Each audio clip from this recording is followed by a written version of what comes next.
Budak muda lagi 19. Hak puan umur 18. Nak kahwin dah, dia kata gatal. Miang. Ha. Dak kahwin umur 28, 35 dah, dia kata dak gok cetong.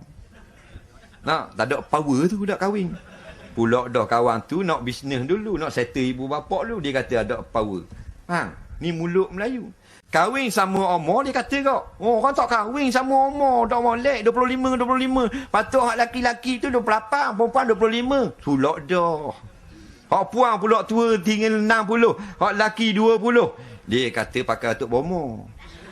Hak laki pulak tua 70. Hak puan 16. Dia kata nak bahang saka.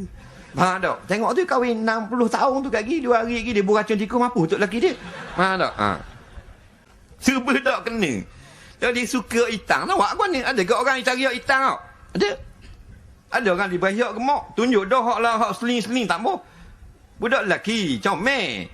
Dia tunjuk gambar muslimat tunjuk katalog Tunjuk lawa-lawa tambo. Oh biarlah. Semulalah ustaz.